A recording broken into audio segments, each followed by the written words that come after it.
En direct de chez vous, Jean-Michel Lamazerolle, RCF Charente. Bonjour à toutes et à tous, bienvenue dans En direct de chez vous pour une seconde émission que je vous avais promis à Tusson avec Monsieur le maire, Éric Boucher, qui est à mes côtés, que nous sommes ravis de retrouver. Et comparativement à la première émission, on va avoir l'éclairage du maire, après l'historien. Mais Monsieur le maire est aussi archéologue, donc ça va être sympa d'avoir son avis d'historien, d'archéologue et aussi d'idylle du village, qui va nous parler très concrètement de Tusson. Alors, nous sommes à 40 km et nous sommes sur la direction de Poitiers. Et Monsieur le maire, je vous dis bonjour. Bonjour. Alors, Monsieur le maire, dites-nous où nous sommes. Vous avez voulu que nous montions sur la colline qui domine le village. Oui, voilà, je trouve que c'était un aspect intéressant à vous montrer, puisque quand on traverse Tusson, c'est un village qui a beaucoup d'histoire, avec un bâti très dense, avec un effet couloir. Et quand les gens traversent Tusson en voiture, eh bien, ils ne voient pratiquement rien, en fait. Alors qu'ici, on a une autre perspective de notre village, et notamment au sein de ce prieuré, un grand prieuré Fontevraud qui faisait 14 hectares, un peu plus, et qui a fait que le village a pris de l'importance et de la dynamique dès la période médiévale. Alors, on va dire ce que nous avons devant nous. On a un grand mur d'enceinte dont il reste quelques morceaux, un beau morceau. Je crois que vous m'avez dit 1 kilomètre tout à l'heure de mur. Et puis, dans le fond, le logis du prieur, où là, il y a des activités d'aujourd'hui, j'allais dire.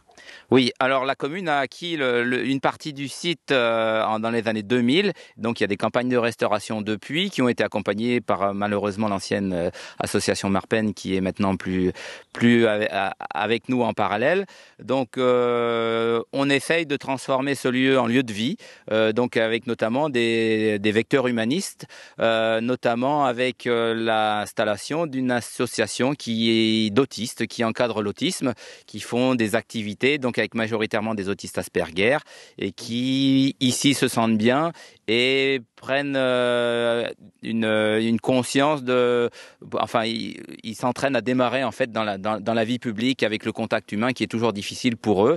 Donc avec des activités, notamment en parallèle avec les activités d'artisanat d'art de Tusson, des ateliers de peinture, de numérique assez poussés, de dessin. Et en parallèle, il y a aussi un habitat inclusif où ces jeunes peuvent commencer à vivre indépendamment dans leur premier habitat. Ça veut dire qu'ils sont comme s'ils avaient pris un studio en ville. Exactement, ils ont leur habitat, ils sont chez eux, ils ont les clés et voilà, il faut montrer patte blanche pour rentrer avec leur accord. En parallèle avec cette association, on a installé aussi une jeune potière. Pour la fidéliser, on lui a fait aussi un petit appartement. On a une grande salle communale, donc tout un tas de paramètres qui font qu'il fait bon vivre dans ce lieu où on organise marchés, activités. Notamment samedi, on a reçu le rallye des remparts avec plus de 200 véhicules dans le parc. Oui, alors quand on enregistre, on est juste après le circuit des remparts, enfin la date du circuit des remparts.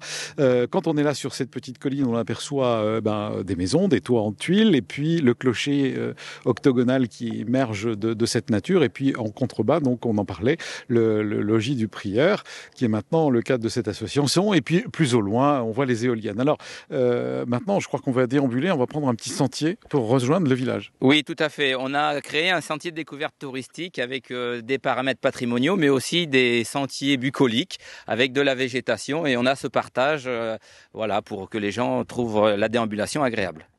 Alors là, ce petit chemin, je vois qu'il est balisé, il mène où ?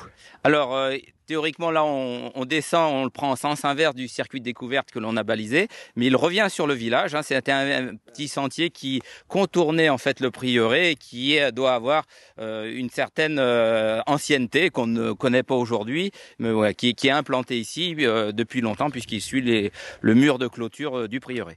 Alors, puisqu'on parle d'ancienneté et avant de rejoindre le cœur du village pour rencontrer des gens et voir des commerces, etc. Au concret. Revenons dans l'histoire.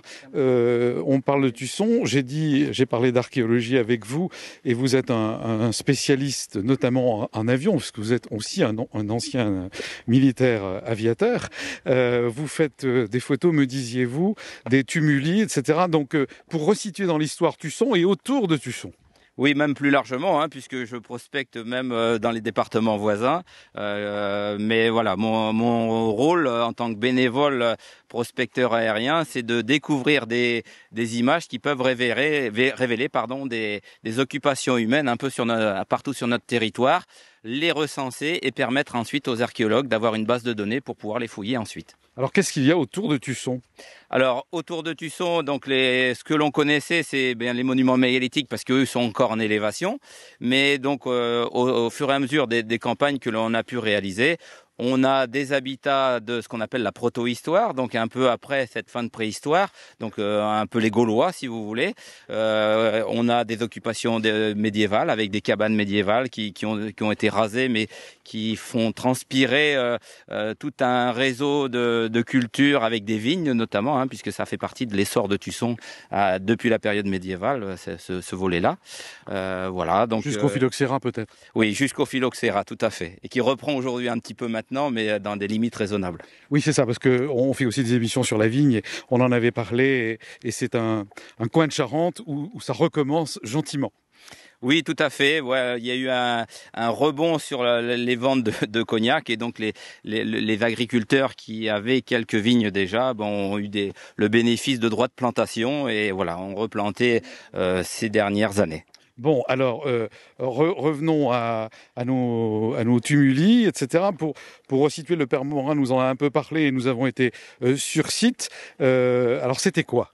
En fait, ces monuments mégalithiques, c'était des tombes de la période de la fin de la préhistoire, des premiers agriculteurs qui se sont implantés. Donc, on est au milieu du 5e millénaire. Et donc, on a la chance à Tusson d'avoir notamment un des 3 plus gros monuments d'Europe. Et avec des monuments qui n'ont pas trop été bouleversés finalement, notamment le Gros d'Oignon, hein, qui fait 140 mètres de long, 40 mètres de large et 10 mètres de haut.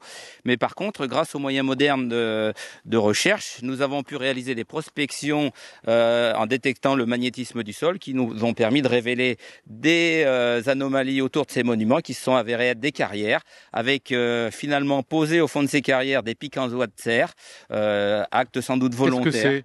Donc en fait, c'est des bois de cervidés qui ont servi pour faire des pioches à cette période néolithique.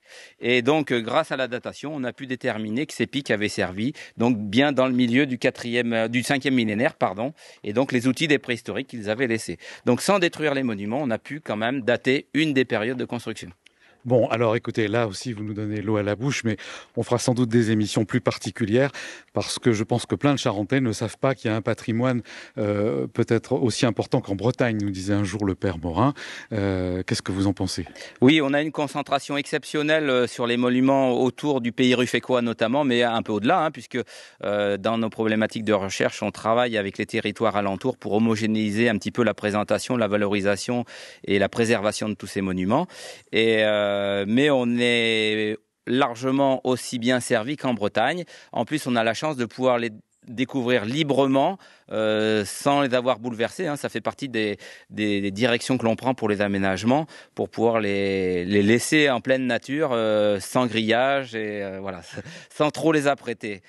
Bon, on ira voir ça, et je pense que l'élu, avec la communauté de communes et tout, est très sensible à ce patrimoine. Oui, tout à fait. Bon, en plus, ce sont des sépultures, donc c'est un phénomène, enfin des monuments qu'il faut respecter. Donc, on essaye justement. Notre premier rôle, c'est de faire prendre conscience, notamment à nos locaux, voilà, ce que sont ces monuments, et qui pourront ensuite les protéger eux-mêmes par la diffusion de leur message. Je trouve que cette pédagogie est excellente. On reviendra spécialement pour voir ça, et puis c'est un élément de sédentarisation intéressant. Alors maintenant, nous avons déambulé dans le petit chemin qui est très très très agréable avec ces petits murets, et nous sommes à côté dans l'avoir, et puis d'un très joli puits circulaire. Vous allez nous dire où nous sommes, monsieur le maire? Donc on est en effet sur l'avoir communal. Alors ce qui est intéressant et ce qu'on ne voit pas là, et on peut peut-être y faire un saut, c'est que juste au-dessus, on a une descente par un escalier, et on arrive dans l'ancien aqueduc qui alimentait en eau le couvent. Et cet aqueduc a été bouleversé au 19e pour créer ce lavoir, alors que le cheminement était continu jusqu'à l'établissement religieux pour l'alimenter en eau. D'accord, alors vous voulez qu'on monte un escalier. On va monter un escalier. Montons un escalier. Alors j'en profite pour remercier Solène et Nathanaël qui sont à la caméra pour ceux qui nous regarderont sur Télé 16. Je vais laisser passer d'ailleurs. Attention aux marches, de ne pas tomber. Voilà. Et donc, voilà, on va arriver dans un petit jardin. Il y a des jardins partout à Tusson. Oui, alors le végétal est aussi privilégié, hein, on évite de minéraliser, et ce qui fait que les promenades sont d'autant plus agréables, et donc particulièrement en mai-juin où tout est fleuri. Bon, alors nous on va par là, voilà. Alors, on a semé nos caméramans. Oui, on avait déjà remarqué que c'était un labyrinthe. Ah oui, d'accord. Voilà, donc là, on est à l'entrée d'un circuit, d'un bac de décantation sur le circuit hydraulique qui alimentait en eau le couvent, donc avec un aqueduc qui est conservé sur plus de 200 mètres et qui prend son eau dans les sources situées un peu plus à l'est du village. D'accord. Alors pour nos auditeurs qui n'ont pas l'image, eh bien, il y a un escalier qui descend assez raide en pierre. Et on rentre dans une pièce, enfin dans un couloir, dans presque, comment dire, un souterrain. Oui, tout à fait. Malheureusement, eh bien, même si on le ferme, on a quelques désagréments parce que les gens pensent trouver le trésor. Donc, ils nous cassent les cadenas, mais bon, on le fait visiter occasionnellement. Il n'y a que de l'eau qui coule, mais voilà. Par contre, on l'a intégré donc sur un circuit de découverte un peu plus ludique, notamment les circuits Terra Aventura là, qui courent sur la région. Et une des étapes passe par ce lieu. Alors, quand est-ce que s'est passé le moment où ce village de Tusson est devenu un lieu ludique, comme vous dites? Quand est-ce qu'on a pris conscience, et peut-être avec ce club, comment c'est né tout ça? Pourquoi tout à coup Tusson s'est démarqué d'autres bourgs de Charente pour faire toute cette déambulation historique, ludique, et ce que vous nous disiez dans la précédente émission, qui a permis à d'autres gens de venir s'installer un peu plus originaux que des commerces traditionnels? Je crois qu'on le doit principalement à un acteur, Monsieur Jackie Flo, qui était passionné du patrimoine, qui avait créé une association Marpen suite à une équipe de fouilles sur la forteresse de Merpin à côté de Cognac, et puis qui habitait à quelques encablures de Tusson et qui a fait prendre conscience aux élus qu'on avait un patrimoine remarquable et qu'on pouvait en tirer vraiment des choses aussi remarquables. Bien, alors ça veut dire quoi, Merpin? En fait, Merpin, c'est que la forteresse était à Merpin, à côté de Cognac, et donc ils ont pris le nom Marpen. D'accord. En lien avec cette première activité. Alors, je vois qu'on passe à côté d'un très grand portail, d'un très bel ensemble architectural qui s'appelle Ferme Robert. Et en face, j'ai une librairie aussi de livres modernes et anciens, etc. Alors, dites-nous, nous sommes dans la rue principale, qui était la nationale 10, je suppose, avant. Non? Non, pas du tout. C'est une route départementale, mais qui est le cheminement entre Poitiers et Cognac, donc une route quand même passagère, qui a permis aussi le développement économique et qui assure aussi aujourd'hui assez de passages pour faire vivre nos commerces. Alors on se trouve au sud du bourg, devant, donc vous l'avez cité, la ferme Robert, qui fait partie d'un ensemble qui a été construit aux alentours de 1830-1850 et qui a été commandé par un des plus grands inventeurs français sous Louis-Philippe, Joseph-Alexandre Robert, qui a notamment inventé le fusil à percussion annulaire, où à cette période-là, on est passé de 1 coup à la minute à 15 coups à la minute, ce qui était révolutionnaire. Donc il était installé à Paris, mais sa famille était de Tusson, et donc comme il a fait une petite fortune avec ses inventions, eh bien il a fait construire notamment ce beau logis à Tusson avec ses dépendances, mais pas que, puisqu'il y a un petit château qui s'appelle le château du Bois d'Ambérac à côté, qui est aussi de la même origine. Ça fait un petit côté Viollet-le-Duc, et puis vous parlez de Louis-Philippe, c'est pas souvent qu'on parle de Louis-Philippe, à part les meubles Louis-Philippe. Oui, tout à fait, mais il faut savoir que Joseph-Alexandre Robert a été primé sur les foires de commerce et d'industrie à cette période, beaucoup de médailles d'or, et qu'il a été soutenu par ce roi. Alors c'est vrai que le 19e siècle, on le dit pas assez souvent, avec Louis-Philippe, avec Napoléon III aussi, ça a été un siècle de découverte et d'industrialisation, que ce soit bien ou mal, mais en tout cas c'est comme ça. Alors maintenant on prend un autre chemin qui s'appelle la rue du Magnou, et nous allons où ? Donc là, on va déambuler, avant d'arriver dans le cœur de bourg économique, on va déambuler dans des rues qui finalement sont assez préservées. On a la chance à Tusson d'avoir un bâti qui n'a pas été trop transformé.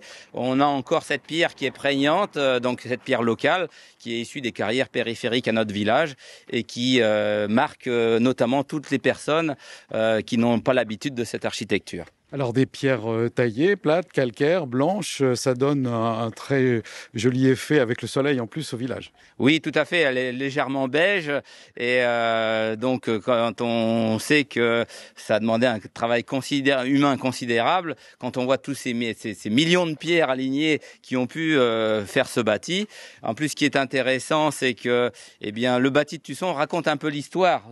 On a 800 ans d'histoire dans notre architecture, ce qui fait aussi cette particularité singulière du village. Alors, où nous amenez-vous maintenant? Est-ce qu'on va voir quelqu'un? Est-ce que vous disiez Cœur de Bourg? Donc, on va se diriger vers le Cœur de Bourg. On va passer par notamment la place des Cochons, qui est une place un peu emblématique de notre village. Mais on va faire une petite halte ici parce que un des faits marquants de Tusson, c'est que le grand prieuré Fontevraud, où on a commencé notre déambulation, a été vendu malheureusement comme bien national, un site exceptionnel dans les descriptions, mais qui a été démonté et qui a été utilisé comme carrière de pierre.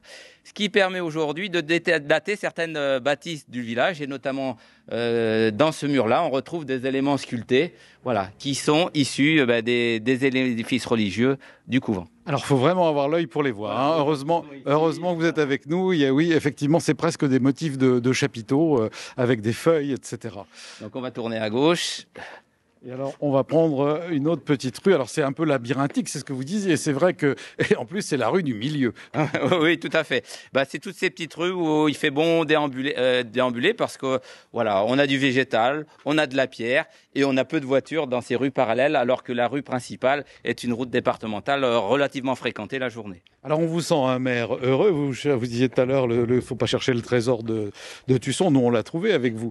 Ça veut dire que vous êtes passionné de votre village, passionné aussi sans doute, puisque avec les gens qui habitent ici, je sens, en tout cas juste comme ça, une émulation entre vous tous. Oui, tout à fait. Donc, il y a vraiment une complicité entre les différents acteurs, ce qui permet justement d'avoir un cadre de vie très agréable et à valeur humaine forte. Bien, alors c'est sur ces mots, on va aller un petit peu plus loin et je vais mettre une petite pause et on va se retrouver dans un autre endroit.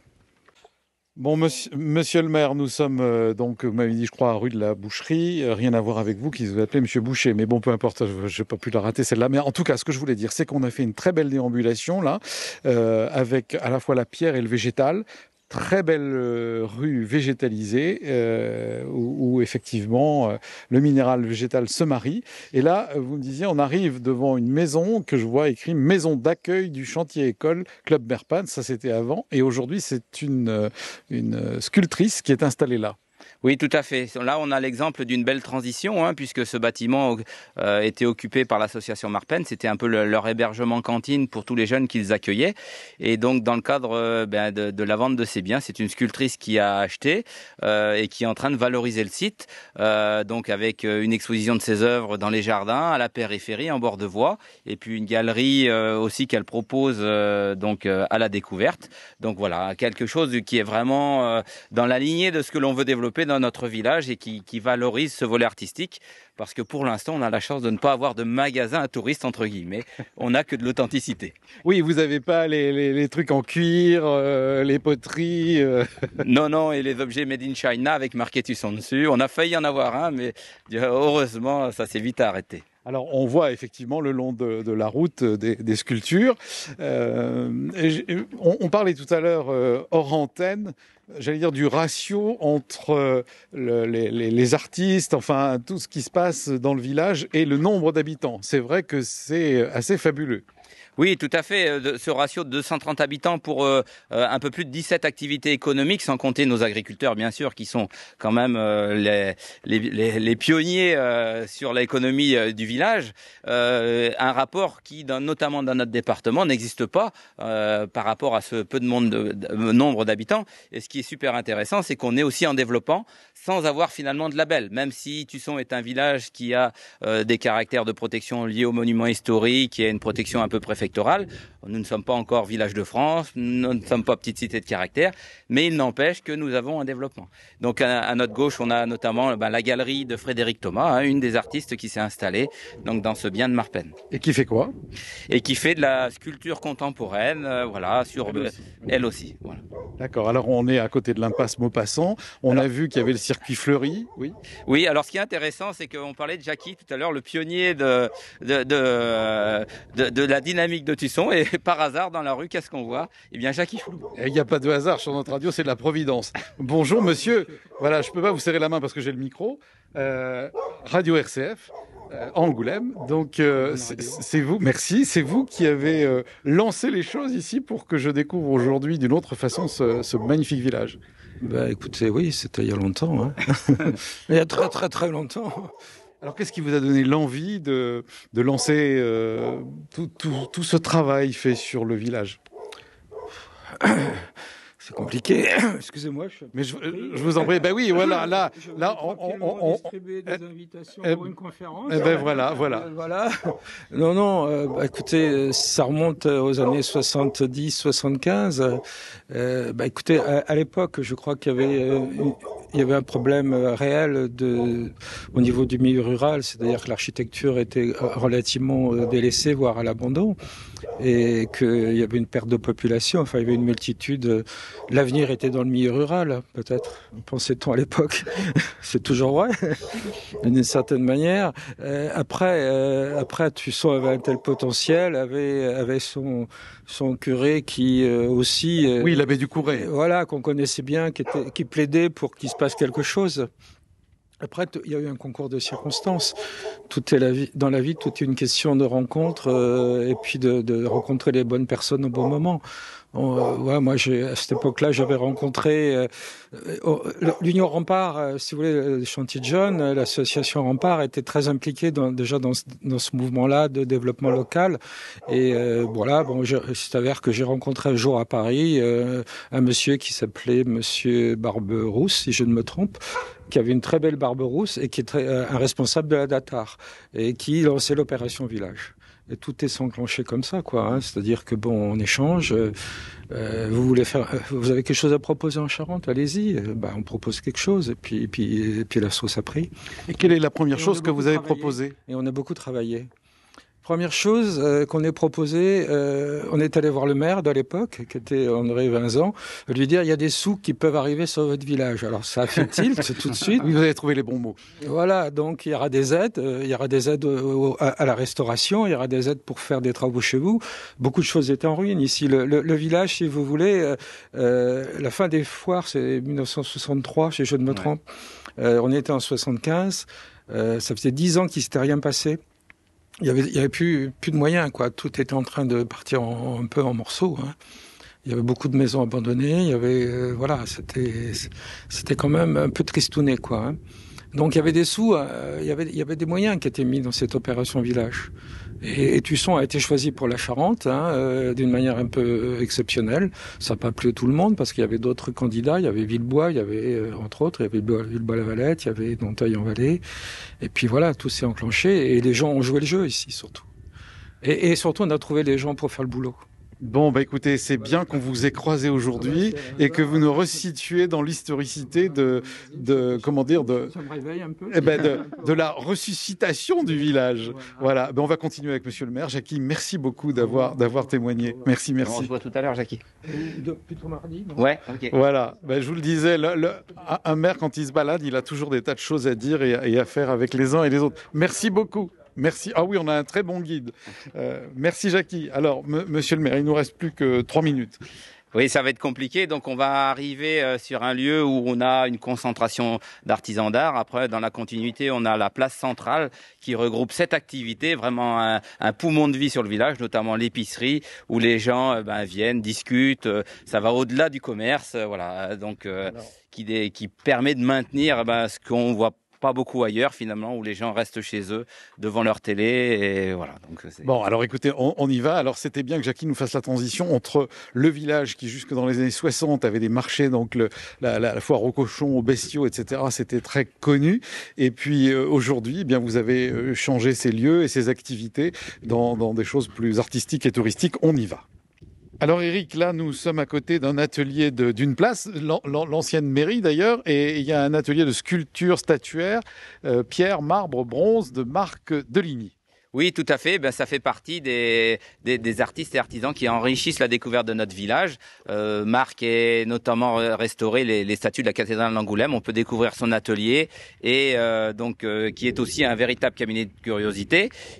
Juste à côté, par derrière nous, on a aussi l'atelier de vitraux Pinto Morto qui restaure notamment les vitraux de la cathédrale de Chartres. Voilà, et qui restaure aussi toutes les chapelles de la ville de Paris. Et donc tous ces vitraux viennent à Tusson qu'on peut observer à très proche distance, donc ce qui est très agréable aussi. Voilà, ça fait partie d'un lot d'artistes et d'artisans d'art. On a 2 potiers, on a 3 sculpteurs, on a 2 ateliers de vitraux. Voilà, donc d'une dynamique d'artisanat d'art et d'artistes bien prégnante sur notre commune. Et là, on va déambuler vers la place centrale où on a la majorité des métiers de bouche qui peuvent permettre l'autonomie sur notre village. D'accord.